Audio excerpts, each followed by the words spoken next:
২৪-এর গণঅভ্যুত্থানের উত্তাল দিনগুলোতে ঢাকার কামরাঙ্গীরচরে গুলিতে নিহত হন লালমনিরহাটের যুবক শাহিনুর। ২ বছর পেরিয়ে গেলেও প্রিয়জন হারানোর শোক কাটিয়ে উঠতে পারেনি পরিবার। চোখে কান্না নিয়ে বিচারের অপেক্ষায় মা বাবা। এখনো বিচার ও রাষ্ট্রীয় স্বীকৃতির প্রত্যাশা পূরণ হয়নি অভিযোক্তাদের। লালমনিরহাটে ১০ম শ্রেণীর ছাত্র শাহিনুর জীবিকার তাগিদে ঢাকায় এসেছিল। স্বপ্ন ছিল পরিবারের হাল ধরবে সে, ছোট বোনের পড়াশোনার দায়িত্ব নেবে। কিন্তু ২০২৪ সালের ৫ আগস্ট কামরাঙ্গীরচরে গুলিবিদ্ধ হয়ে শাহিনুরের সেই স্বপ্ন থেমে যায়।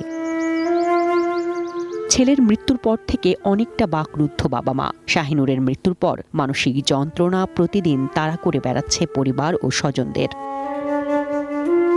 পরিবারের দাবি, গণঅভ্যুত্থানে শাহিনুরের আত্মত্যাগের যথাযথ মূল্যায়ন হোক, হত্যাকারীদের দৃষ্টান্তমূলক শাস্তি হোক। নার্স মেডিকেল নিয়ে গেছিল, মেডিকেল থেকে বাড়িতে নিয়ে তারপরে ওই এটুখানে দাফন করছিল।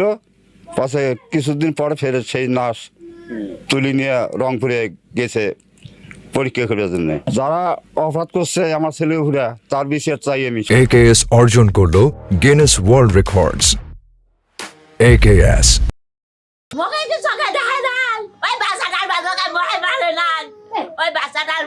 গুলি খাওয়া অবস্থায় দেশে আনে, দেশে নিয়ে লাশ দাপন করে। ওই অবস্থায় আমার ভাইও লাশ উঠে নিয়ে যায়। পুলিশ প্রশাসনের রদবদল কিংবা ঢেলে সাজানো সময় সাপেক্ষ, যা সুষ্ঠু তদন্তের ক্ষেত্রে প্রধান অন্তরায় বলে মনে করেন জেলা বিএনপির সহসভাপতি। পুলিশের যে রদবদল বা সংস্কার, এটি করা সম্ভব হয়নি। এটি একটি তদন্তের ক্ষেত্রে বড় অন্তরায়।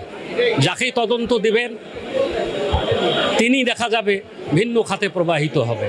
সেই কারণে সুষ্ঠু তদন্ত করতে গেলে সুষ্ঠুভাবে পুলিশ প্রশাসনকে ঢেলে সাজাতে হবে। বৈষম্য বিরোধী আন্দোলনের ঘটনায় মোট ৬টি মামলা রুজু করা হয়। এর মধ্যে ২টি মামলায় চার্জশিট প্রদান করা হয়েছে, বাকি 4টি মামলার তদন্ত চলমান। মোট ১৪৮ জন আসামি গ্রেপ্তার করা হয়েছে। নিরপরাধ কেউ যাতে শাস্তি না পান তা যাচাই বাছাই করে প্রয়োজনীয় ব্যবস্থা গ্রহণের আশ্বাস দিয়েছেন পুলিশ সুপার। মামলার আসামি হিসেবে যেখানে দেখানো হয়, ঘটনাস্থলে তার উপস্থিতিটা মূলত আমাদের তদন্তের মূল বিষয়। যিনি ঘটনাস্থলের সময় ওই আসামির অবস্থান কোথায় ছিল, সে অনুযায়ী আমরা ব্যবস্থা গ্রহণ করি। শাহিনুরকে হারানোর ক্ষত বয়ে বেড়াচ্ছে পরিবার। বিচারের অপেক্ষায় দিন গুনছে তার স্বজনরা। একটাই প্রশ্ন, আর কতদিন অপেক্ষা করতে হবে? কবে মিলবে ন্যায় বিচার? One national desk.